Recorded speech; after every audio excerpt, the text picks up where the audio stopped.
Quiero comenzar, por supuesto, agradeciendo la invitación y la oportunidad que tengo de poder hablarles a ustedes en este día importante y señalado. No ha hablado Juan Carlos además de las obras del trasvase, otras obras muy importantes que son las obras del post-trasvase. Y yo recuerdo que cuando estaba estudiando la carrera, sería el año 84, en obras hidráulicas fuimos de viaje precisamente a ver las obras del post-trasvase. Y allí los ingenieros que había pues me transmitieron a mí el mismo entusiasmo y las mismas ganas de hacer las cosas, el mismo orgullo que ha mostrado Juan Carlos en su presentación, y yo creo que eso a mí me influyó muchísimo, porque en esa época en la que uno tiene inquietudes e intereses, pues por lo visto fomentó claramente mi vocación por la ingeniería hidráulica. Las obras del post-trasvase también son muy importantes y yo creo que son un elemento esencial en la gestión del agua. Bueno, yo voy a hablarles hoy de temas que son complejos, son confusos. Voy a ver si soy capaz de explicarme claramente, y quería hablar básicamente de tres cosas, ¿no? Del régimen hidrológico del río Tajo, del que tanto se habla, qué tendencias, qué variabilidad ha habido, qué datos tenemos, cuál es la situación actual o reciente de la operación del trasvase, y me voy a atrever con la pregunta que lanzaba Lucas en la mesa redonda, de qué es lo que va a pasar con el futuro del trasvase, por lo menos desde el punto de vista hidrológico, cuáles son las perspectivas que tenemos. Vamos a comenzar por el régimen hidrológico. Estamos en la cuenca del Tajo, que todos sabemos. Esta cuenca está dividida en unidades hidrológicas y hay una pequeña parte en cabecera, el Alto Tajo, que son básicamente las cuencas vertientes a Entrepeñas y Buendía, más o menos el 10% de la cuenca de la superficie de la cuenca, que son las que dan agua al trasvase. Además, el trasvase o la cabecera del Tajo está tremendamente influenciada por el abastecimiento de Madrid, que corresponde a la cuenca del río Jarama, que se utiliza de forma intensiva. Más aguas abajo ya le entran las aguas del Alberche, entonces el Tajo empieza ya a recibir una aportación sustancial. Y todo el tramo que va desde la cabecera hasta Talavera, pues es un tramo que está realmente tensionado, porque hay muchos aprovechamientos de agua que dependen de él. ¿Qué aportaciones hay? ¿Cuál es el régimen hidrológico? Uno va al plan hidrológico del Tajo y se encuentra con cuadros como este, con una cantidad enorme de números, mínimas, máximas, medianas, percentiles, la serie larga, la serie corta. Es un auténtico follón, ¿no? Vamos a ver si somos capaces de aclararnos, y yo, para aclararnos, lo que he hecho ha sido pues utilizar los datos que hay, ¿no? Hemos manejado básicamente pues 5 fuentes de información, unas series de aportaciones calculadas por un modelo que se llama SIMPA, que son las que se utilizan habitualmente para hacer la planificación hidrológica. Además, tenía la oportunidad de poder disponer también de las series que se hicieron para el plan hidrológico del Tajo del año 98, se hicieron con un modelo distinto, el modelo Sacramento. También hay datos en estaciones de aforo que están en la cuenca de cabecera. Tenemos las series de explotación de los embalses, que nos dan información del volumen embalsado y los caudales desaguados, y finalmente hay una serie de aportaciones a los embalses de Entrepeñas y Buendía, que ha sido reconstruida a partir de las observaciones en los embalses y del análisis de los ingenieros, y que es una serie que es muy interesante porque es muy larga, tiene pues prácticamente 100 años. Entonces esto nos va a dar una perspectiva grande de cuál ha sido la evolución del régimen hidrológico durante todo este periodo de tiempo. Antes de empezar a enseñarles los datos y el análisis de la información, sí quería decirles que parte de estas series no son series medidas, sino que son series modeladas. Están generadas con ayuda de modelos o modelos de precipitación-aportación, y a partir de la lluvia medida se estima el caudal de circulación en los ríos. Estos modelos trabajan a escala mensual, funcionan mediante balance de humedad y se ajustan en las pocas cuencas que hay que se pueden considerar no alteradas en España. Después de todo este periodo de desarrollo de obras hidráulicas, pues quedan pocos sitios en España donde uno pueda comprobar qué tal funcionan estos modelos. Hace ya bastantes años, pues en nuestro departamento tuvimos la oportunidad de comparar las series de aportación que se producían con ayuda del modelo SIMPA con las que se estaban manejando en cada uno de los planes hidrológicos que se estaban desarrollando. No estos planes recientes de la Directiva Marco, sino los primeros planes hidrológicos que se desarrollaron. Y aquí hay una comparación de los resultados que obtuvimos en su día, donde se comparan las series de aportaciones de los planes hidrológicos con las del SINPA, y se ve que en general son coincidentes, aunque hay discrepancias que pueden ser importantes, no pueden ser pues del orden de hasta el 25% o más. Pero en general el SINPA es un modelo que tiene una buena calidad y que tiene la característica muy atractiva de que funciona para todo el territorio español, y eso es un hecho muy positivo. ¿Qué series hay en la cabecera? Pues básicamente las tres que he mencionado, la de reconstruida por Confederación a partir de los balances en los embalses, que es la serie más larga que tenemos, y luego las series de los modelos SINPA y Sacramento. Estas series son parecidas, no son iguales, muestran una variabilidad muy grande, unas discrepancias entre ellas. Es difícil simplemente a simple vista pues caracterizar la hidrología o el régimen hidrológico del río.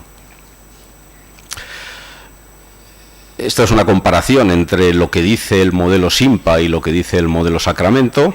Como ven, hay una cierta concordancia, hay una discrepancia a escala mensual, pero en términos generales los dos modelos son bastante coincidentes. No es así, no sucede lo mismo con la serie de aportaciones reconstruidas en los embalses, donde hay una cierta discrepancia con los modelos que ahora veremos.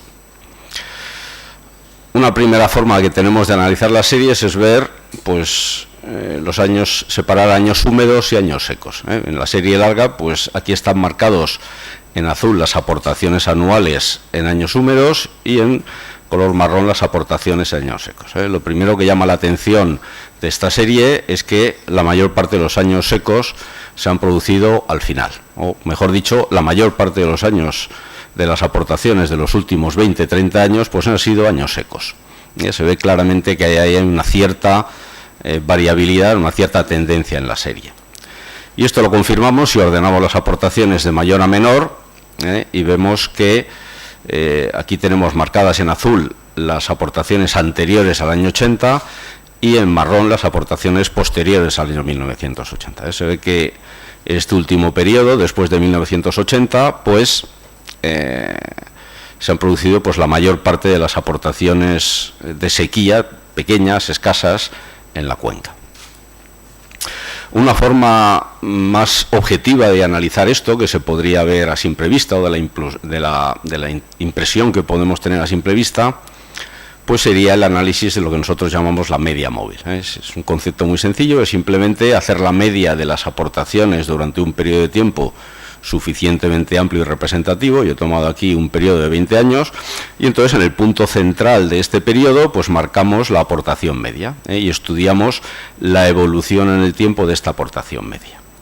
Aquí tienen la evolución de estas medias móviles de las series, la larga de entradas a los embalses y la de Sacramento y SINPA, donde se ve que hay una cierta variabilidad, pero esta variabilidad se pone de manifiesto más claramente si ampliamos la escala, hacemos un zoom y vemos directamente los valores de aportaciones medias. Aquí se ve que pues antes del año 70, en el periodo en el que se hizo el anteproyecto del trasvase o de la explotación conjunta Tajo Segura, pues las entradas al Tajo estaban en torno a los 1.400 hectómetros cúbicos al año, y que pues prácticamente desde el momento en que se realizó ese análisis, las medias, estas son medias móviles de 20 años, pues empezaron a descender, y han descendido hasta que desde los años 90 más o menos se han estabilizado pues en torno a los 800, 900, según la serie que se tome. Ya hay resultados ligeramente distintos. Ahí se ve que coincide bastante bien el SINPA y el Sacramento, que son las líneas azul y marrón,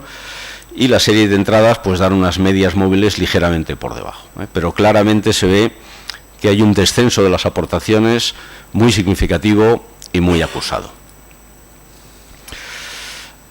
Claro, la primera duda que tenemos es, ¿será esto algo especial del Tajo o es algo común a toda España? Bueno, pues en el servidor de información del agua del Ministerio están todas las series del modelo SINPA para todas las cuencas españolas. Estas son series del total de las cuencas, no de cabecera, sino del conjunto de todas las cuencas españolas, desde el año pues 1940 hasta el 2010. Entonces esto es una buena oportunidad de contrastar si este fenómeno que se observa en la cabecera del Tajo pues se ha producido en otros sitios en España.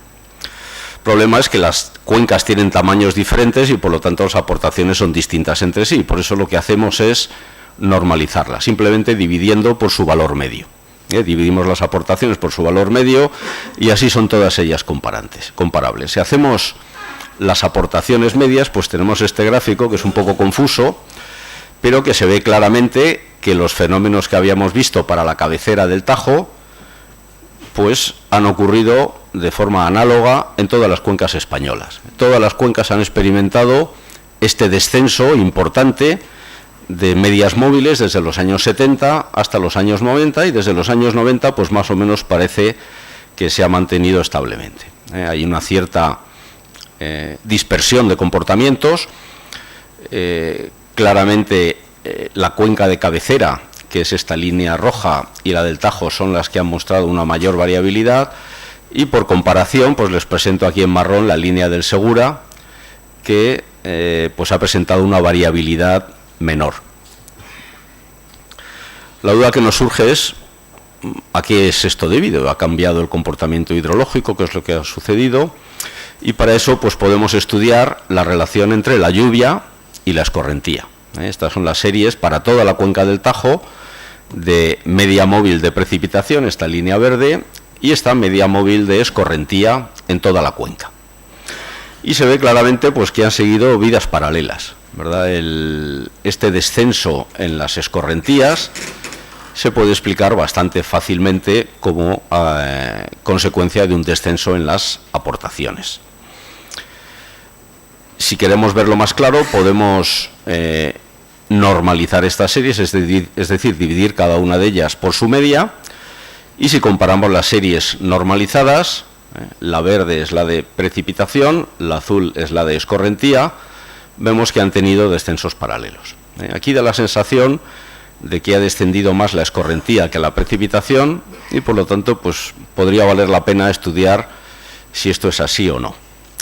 Y lo que hemos hecho ha sido representar los valores de precipitación frente a los valores de escorrentía para toda la cuenca del Tajo a escala anual. Y se ve que tienen un comportamiento que ha sido bastante estable a lo largo del tiempo. Es un comportamiento además bastante sencillo, que se puede describir por esta ecuación tan sencilla.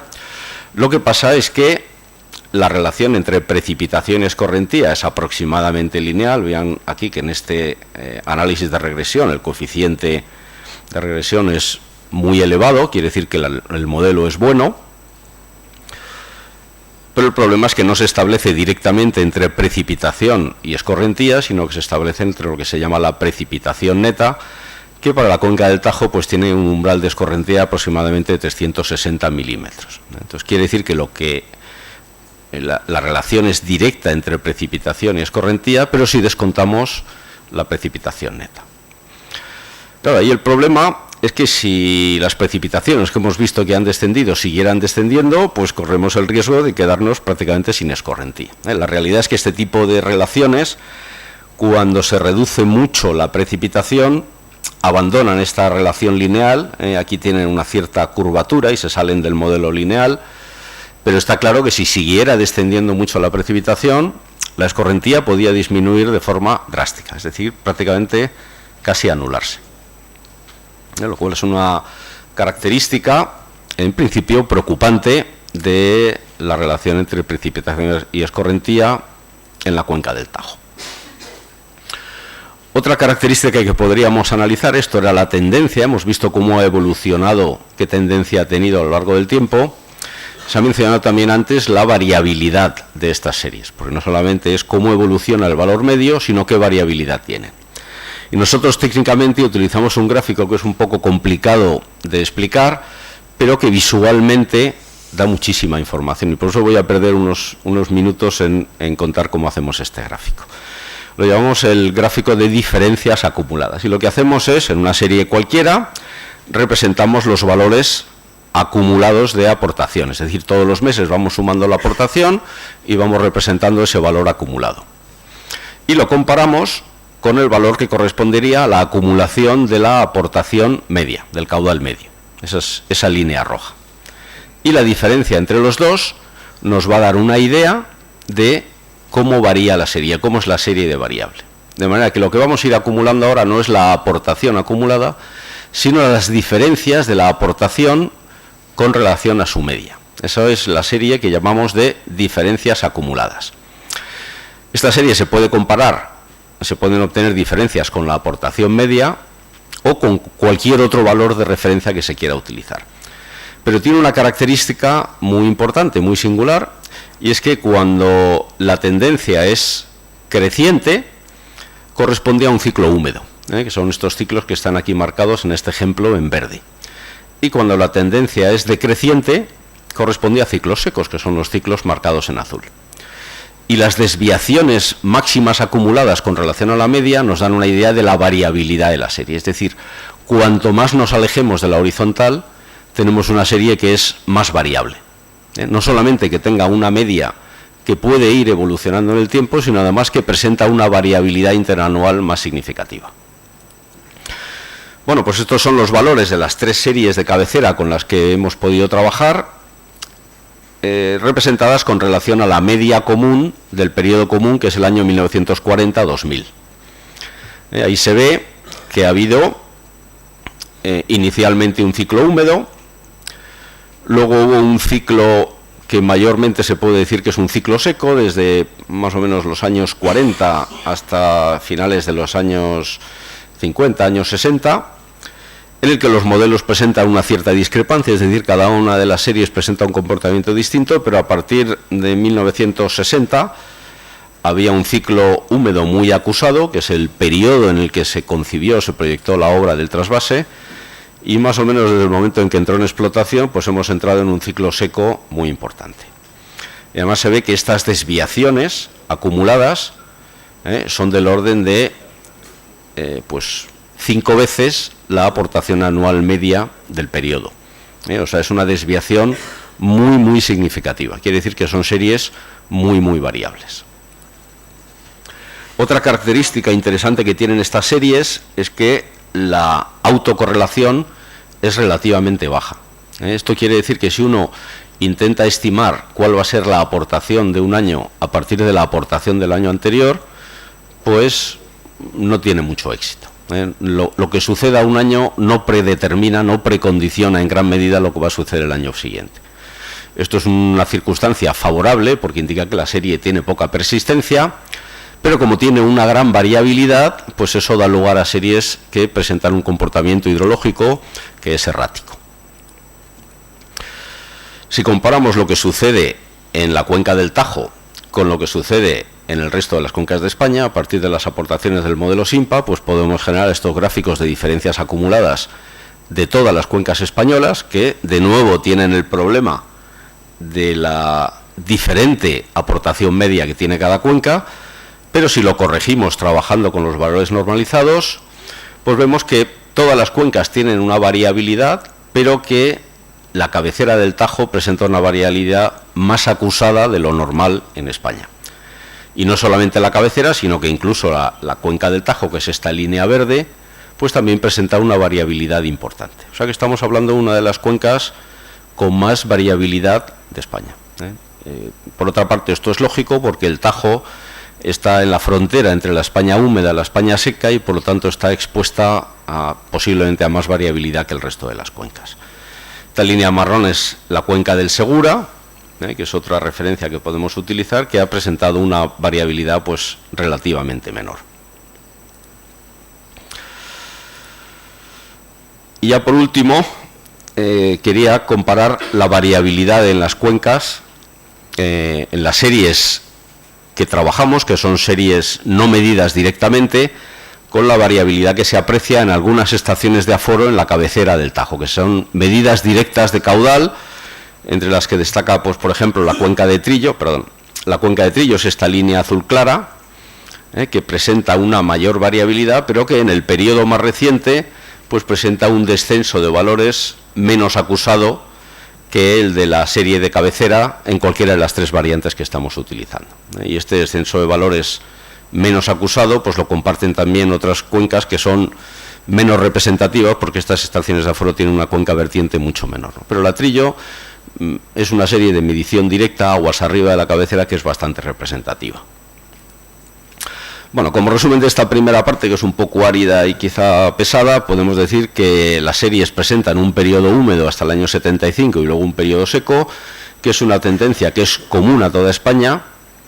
Los resultados de los modelos son bastante coincidentes y con la salvedad de que la serie estimada directamente a partir de las entradas presenta una variabilidad más acusada y unas aportaciones ligeramente inferiores que las de los modelos.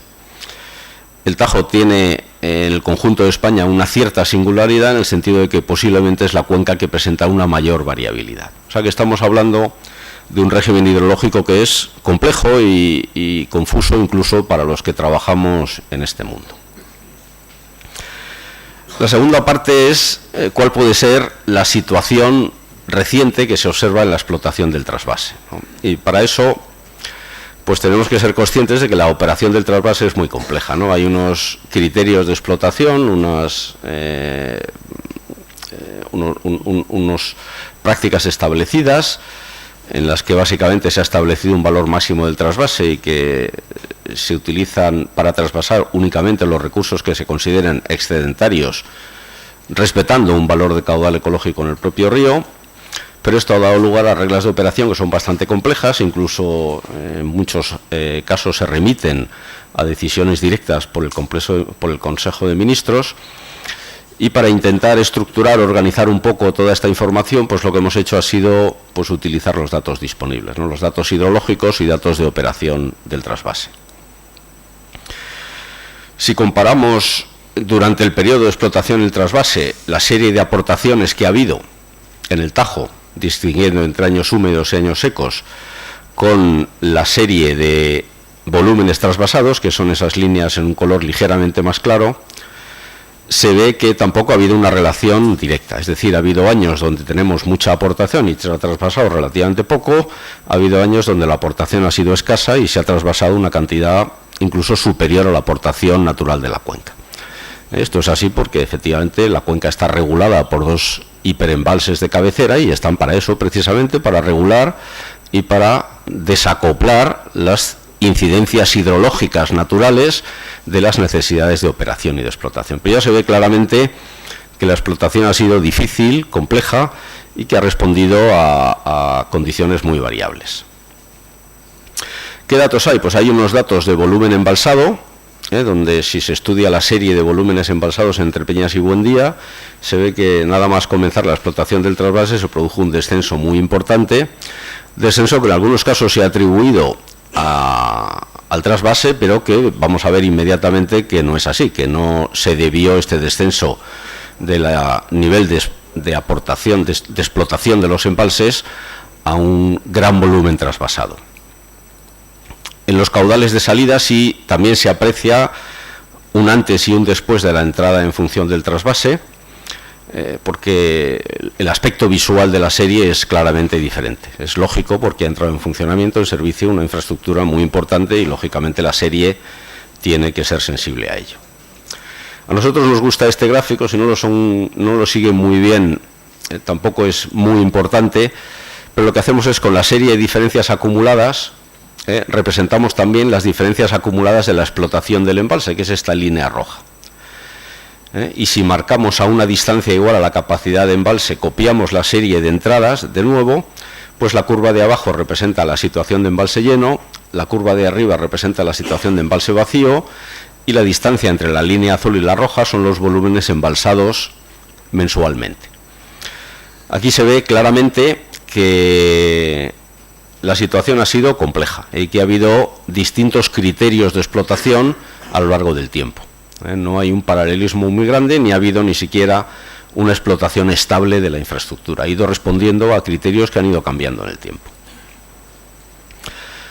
Para obtener unos números medios, pues lo que hemos hecho ha sido un modelo de balance de explotación del sistema, en el que hemos considerado las entradas al sistema a partir de la serie de entradas, hemos hecho una estimación de la evaporación. En todo este periodo no ha habido vertidos porque los embalses no han llegado a llenarse en el periodo de explotación del trasvase y bueno, pues hemos realizado, como digo, un balance general, ¿no?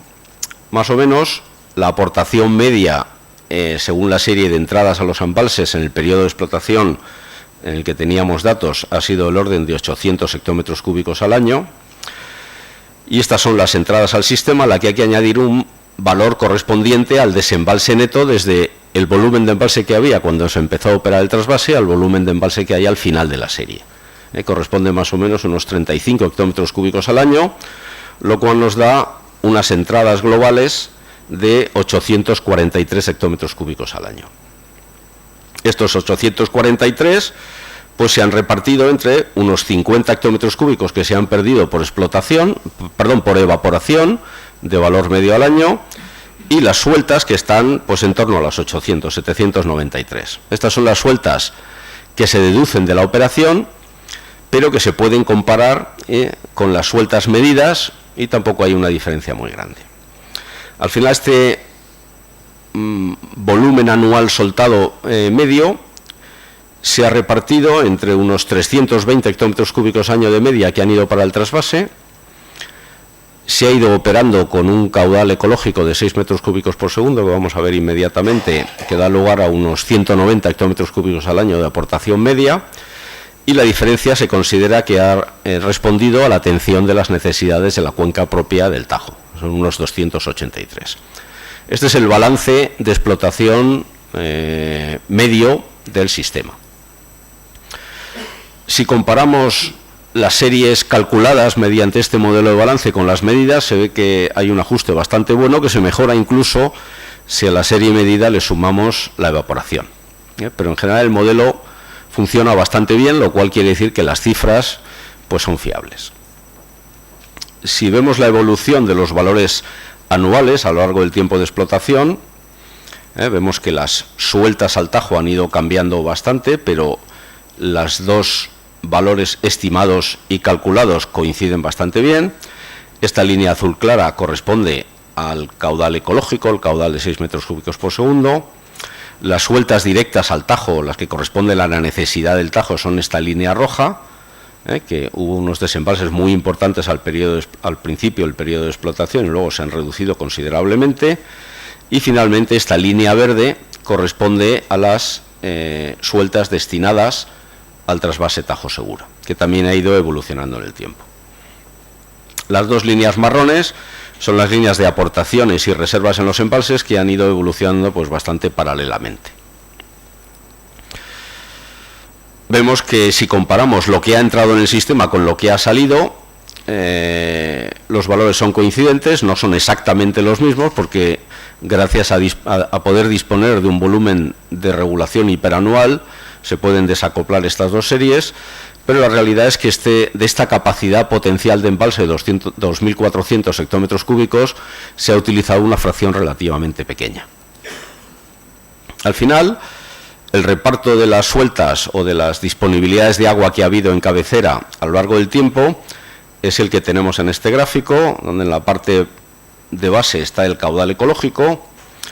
Esta línea, estas franjas rojas son las sueltas para las demandas propias del río Tajo, las líneas verdes son los volúmenes trasvasados y estas pequeñas franjas grises corresponden a las pérdidas por evaporación.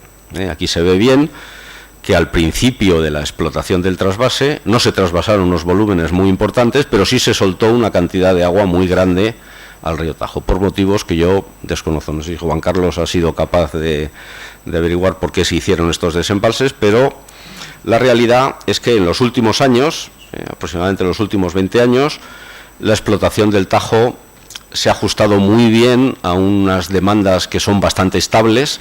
Yo creo que se ha hecho una explotación muy cuidadosa, por lo menos esa es la impresión que tengo yo, atendiendo escrupulosamente a los caudales ecológicos legalmente establecidos, los 6 metros cúbicos por segundo, y en la medida de las posibilidades a las necesidades de la cuenca propia.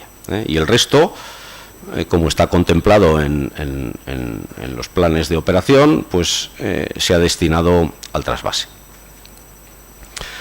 Por lo tanto, la situación actual del trasvase, más o menos podemos resumirla diciendo que hay unas entradas que más o menos están en torno a los 800 hectómetros cúbicos al año desde que el trasvase está en explotación. Esto ha permitido atender los 190 hectómetros cúbicos al año que se han servido como caudal ecológico en Aranjuez. Aproximadamente en los últimos años se han ido soltando unos 150 hectómetros cúbicos al año. Ha habido unas pérdidas por evaporación medias de en torno a los 50 y se han trasvasado aproximadamente unos 400 hectómetros cúbicos al año para abastecimiento y regadío por término medio. Entonces, claro, ya siempre hacer la media es un poco engañoso, pero las cifras, las grandes cifras son 800 igual a 190 de aportación o de caudal ecológico, 150 para el Tajo, 50 que son las pérdidas por evaporación y 400 para el trasvase. Esa es la operación reciente, lo que ha dado lugar, pues esta situación que han descrito muy bien en la mesa redonda previa de gran crecimiento económico y actividad económica en la zona. ¿Cuáles son las perspectivas de futuro?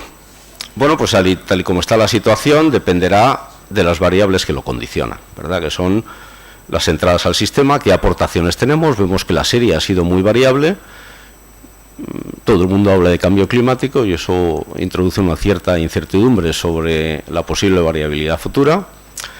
También dependerá de las necesidades de agua que tenga la cuenca del Tajo, el caudal ambiental en Aranjuez, las demandas propias en la cuenca y las pérdidas por evaporación que están vinculadas al nivel medio de explotación de los embalses. Cuanto más suba el agua en los embalses, más pérdidas por evaporación tendremos. Y finalmente los volúmenes que se puedan trasvasar.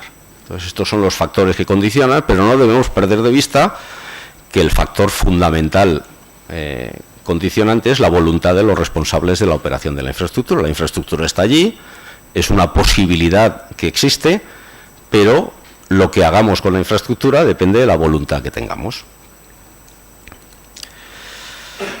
Vamos a hablar primero de las aportaciones. Este es un tema todavía más técnico que el de la primera parte, por lo cual les pido perdón porque a lo mejor les voy a aburrir un poco, pero el cambio climático está encima de la mesa, todo el mundo habla, pues yo quiero traducirles a ustedes qué es lo que dice las proyecciones de cambio climático sobre la cabecera del Tajo.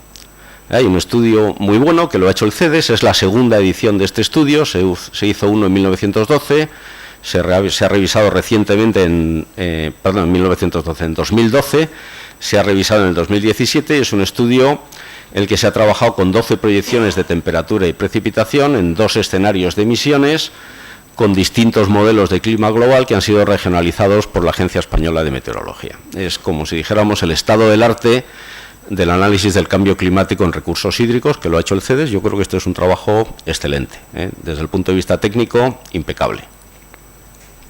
Básicamente han utilizado el modelo del que hemos hablado antes, el modelo SIMPA, pero en lugar de alimentarlo o forzarlo con datos medidos, lo han forzado, lo han alimentado con las proyecciones climáticas que dan los modelos climáticos. Y con esto han obtenido unas variables hidrológicas, entre las que destaca, o nos vamos a centrar en el estudio de la escorrentía. Y esto lo han hecho en un periodo que se llama de control, en el que han utilizado los resultados de los modelos climáticos en el periodo en el que ya tenemos observaciones, y en un periodo futuro para ver cómo vamos a cambiar de aquí en adelante. El resultado está sumido aquí en las 4 variables importantes: precipitación, evapotranspiración potencial, real y escorrentía, en 3 horizontes de análisis, del 2010 al 40, del 40 al 70 y del 70 al 2000, y con 2 escenarios de emisiones, unos marcados por el círculo, un escenario más moderado y un escenario como más acusado de cambio climático, marcado por los cuadrados. Se ve que las precipitaciones está previsto, o dicen los modelos, que pueden reducir valores que están comprendidos entre el 10 y el 15%, pero la escorrentía presenta reducciones mucho más acusadas, que podríamos cifrar entre el 15 y el 20%. Estas líneas verticales marcan la variabilidad que hay dentro de los distintos modelos que se puedan utilizar. Este es un cuadro que está tomado del cuadro resumen del estudio, donde vemos que la cuenca del Tajo no es singular en comparación con el resto de cuencas españolas, ¿no? En todas ellas están proyectadas cosas parecidas. En el Tajo, en un primer horizonte o medio plazo entre el 2040 y 2070, se espera una reducción entre el 11 y el 15% de la aportación media anual, y entre el 70 y el 2100 una reducción entre el 15 y el 25%. O sea que las previsiones de cambio climático son negativas, son preocupantes desde el punto de vista de la disponibilidad del recurso. Pero como he tenido, gracias a la colaboración del CEDES, la oportunidad de ver los resultados de los modelos específicamente para la serie de cabecera, en concreto me han cedido la serie de Aranjuez, pues me he tomado la libertad de presentar lo que dicen los modelos en comparación con los datos que hemos visto en la primera parte. Entonces aquí se ve la serie de media móvil de las tres fuentes de datos que tenemos, de entradas, SINPA y Sacramento, en comparación con lo que dicen los modelos climáticos para ese mismo periodo. Como ven, pues la verdad es que hay una discrepancia muy importante entre lo que dicen los modelos climáticos y lo que está medido, o lo que nosotros consideramos que es una buena estimación. Hay una discrepancia muy grande. Esto se llama el sesgo de los modelos, que es uno de los principales problemas metodológicos de analizar escenarios de cambio climático. Los modelos no funcionan bien en los periodos en los que tenemos datos, tenemos observaciones. En concreto hay un modelo que da una aportación de en torno a los 2.500 hectómetros cúbicos al año, que está claramente... Bueno, hay otros que dan menos y desde luego no responden bien a la tendencia esta de disminución de precipitaciones y en consecuencia de disminución de escorrentía que se ha observado. Junto a eso, las proyecciones, es decir, lo que dicen los modelos de cara al futuro, pues tienen una gran incertidumbre también, pero se ve que la tendencia es efectivamente decreciente, o sea que claramente la situación es decreciente. Si hacemos lo mismo que hemos hecho para poder comparar valores heterogéneos, de trabajar con los valores normalizados, dividiendo por la media, pues logramos ajustar mejor los valores en el periodo histórico. No ajustan del todo bien, pero se ve que hay un ajuste más o menos razonable y se ve que hay una banda de incertidumbre muy importante, pero que la tendencia general es a la disminución.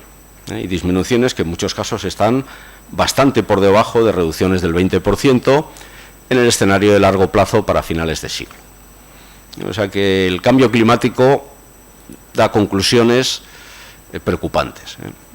Ya simplemente para acabar con este capítulo, este es el gráfico de diferencias acumuladas normalizadas de los modelos climáticos en situación histórica y la situación futura. Se ve también que la variabilidad es muy grande, ¿no? Lo que dicen los distintos modelos pues es muy incierto. Y además se ve que la aportación en el periodo de observaciones, pues los modelos no reflejan muy bien la hidrología de la zona, lo cual quiere decir que puede que no sean la herramienta más apropiada para hacer este tipo de estudios, pero es la única que tenemos, por lo menos es lo mejor que hay. La conclusión básica es que están previstas un descenso muy significativo de las aportaciones, entre el 15 y el 25%, aunque los modelos pues tienen gran incertidumbre. Segunda situación futura es el caudal ecológico. Yo creo que ese va a ser uno de los principales factores de debate o de discusión, o donde va a ser más importante llegar a un consenso.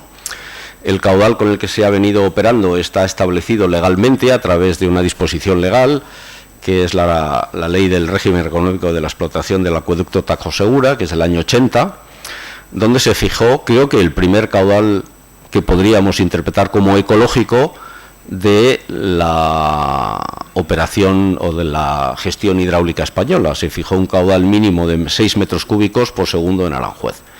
Y es el que se ha venido aplicando, y yo creo que respetando con una cierta escrupulosidad, por lo menos la Confederación a mí me consta que ha intentado en la medida de lo posible respetar este caudal. Y la realidad es que este caudal pues no ha funcionado del todo mal, ¿no? Porque también me he permitido tomar del plano hidrológico del Tajo el diagnóstico del estado ecológico de las masas de agua que hay en el tramo de cabecera del Tajo, y la mayor parte de los tramos, entre los embalses y Aranjuez, están en un estado ecológico bueno.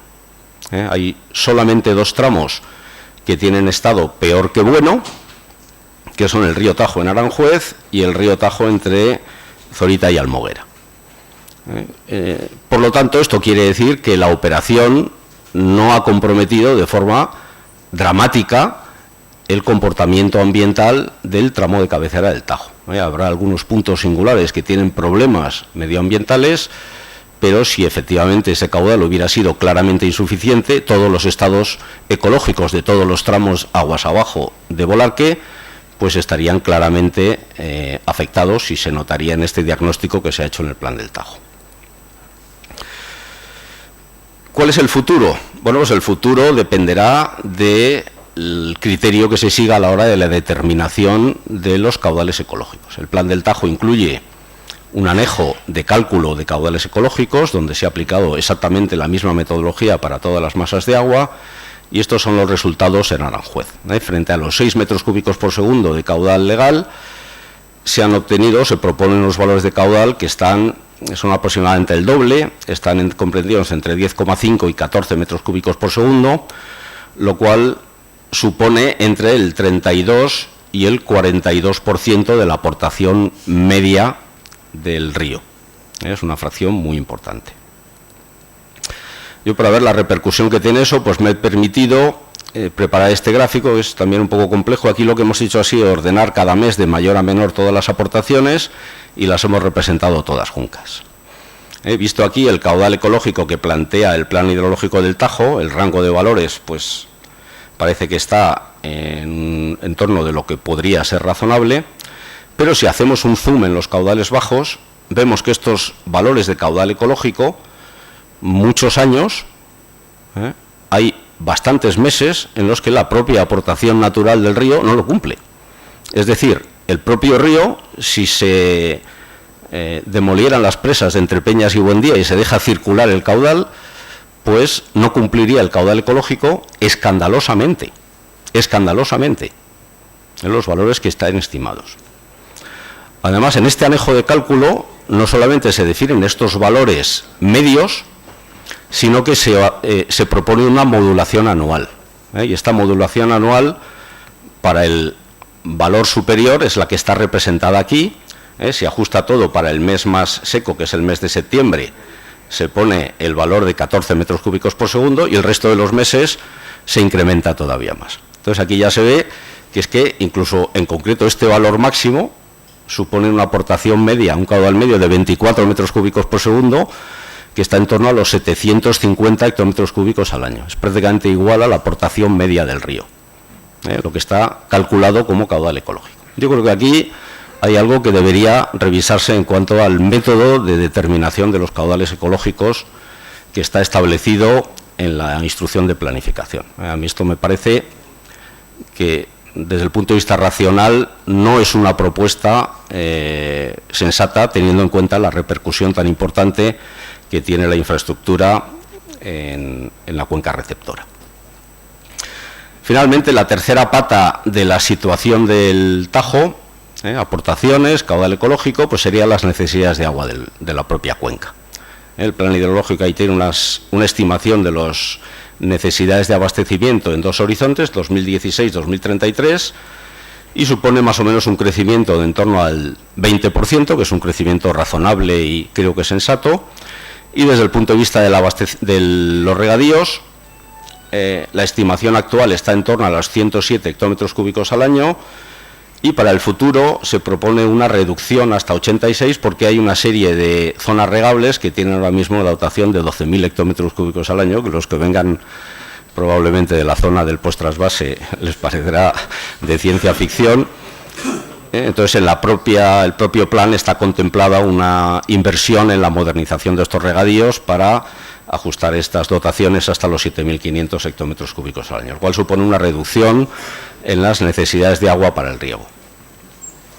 Por último, otro factor que podría tener influencia es el nivel medio de explotación de los embalses, que tiene su repercusión sobre los usos recreativos y turísticos de la zona, y más o menos estamos en torno a los 50 hectómetros cúbicos al año, con un nivel de 775 hectómetros cúbicos medio embalsado. Si esto creciera, por ejemplo, hasta los 2.000 hectómetros cúbicos, pues podríamos crecer hasta una evaporación anual de en torno a los 100 hectómetros cúbicos al año. O sea, que es otro factor de incertidumbre al que habría que sumar el volumen de agua que es necesario para rellenar estos embalses, ¿verdad? Sería necesario utilizar una parte del agua de aportación para ir subiendo los volúmenes. Pues estas son variables que están sujetas, en cierta forma, a control, son variables de decisión. Consecuencia, el futuro del trasvase pues dependerá en gran medida de las decisiones que se tomen, de las decisiones que tomemos en cuanto a cómo queremos explotar esta infraestructura y cómo queremos que sea la situación de la cuenca del Tajo y la situación del post-trasvase, de la cuenca del Segura y de las provincias de Alicante, Murcia y Almería. Las entradas, si se materializan estas proyecciones de cambio climático, podríamos pensar que oscilarían entre 600 y 800 hectómetros cúbicos al año, teniendo en cuenta los valores medios de caudales ecológicos del anejo de cálculo del plan hidrológico. Nos podríamos ir hasta un caudal ecológico que llegaría a los 440 hectómetros cúbicos al año, que se podría incrementar hasta los 750 si le ponemos la peor de las modulaciones posibles. Y si mantenemos el caudal ecológico que ha venido funcionando hasta ahora, pues estaríamos en 190, o sea que ahí hay un margen, una variable de decisión muy importante. Las demandas tienen relativamente una evolución relativamente rango de valores corto, entre 135 y 120, y las pérdidas por evaporación media son de 50, pero si se decide elevar el nivel de operación de los embalses, podrían subir. Al final tenemos dos escenarios. El escenario de máximos trasvasables pues nos llevaría en torno a los 450, 440 hectómetros cúbicos al año, o sea que haciendo estas actuaciones de mejora de regadíos en la propia cuenca del Tajo se podría hasta incrementar ligeramente la disponibilidad que hemos tenido. Y en el escenario peor de cambio climático y en el escenario máximo de caudal ecológico, pues prácticamente no habría disponibilidad. O sea, de hecho, habría hasta que reducir la propia demanda del Tajo para poder atender el caudal ecológico. Si nos vamos al escenario este de modulación, prácticamente todas las demandas del Tajo tendrían que estar supeditadas a ese valor de caudal ecológico. Con esto vamos a terminar. El régimen hidrológico es acusado, es variable. Los escenarios climáticos, a pesar de la reducción que ya se ha experimentado, proyectan unas reducciones todavía mayores. El trasvase, pues es una historia feliz, que podría haber sido más feliz, como todos los matrimonios al cabo de 40 años, pues todos nos hubiera gustado tener más, pero también es cierto que se ha dispuesto de un volumen de agua que se ha considerado importantísimo para la región y que el futuro está sujeto a mucha incertidumbre, pero que hay un gran margen para continuar utilizando eficazmente la infraestructura durante otros 20 o incluso durante otros 40 años. Como ha dicho Juan Carlos al principio de su exposición, estas pequeñas variaciones desde el punto de vista hidrológico no son nada frente a las transformaciones socioeconómicas que hemos visto a lo largo del último siglo en España. Y por lo tanto yo, siempre que hablo de estos temas, intento transmitir un mensaje de optimismo. O sea, efectivamente la situación no es fácil, pero tenemos mucha capacidad de gestión, ya hemos demostrado haberlo hecho bastante bien en el pasado y yo creo que lo haremos igual de bien en el futuro. Muchas gracias.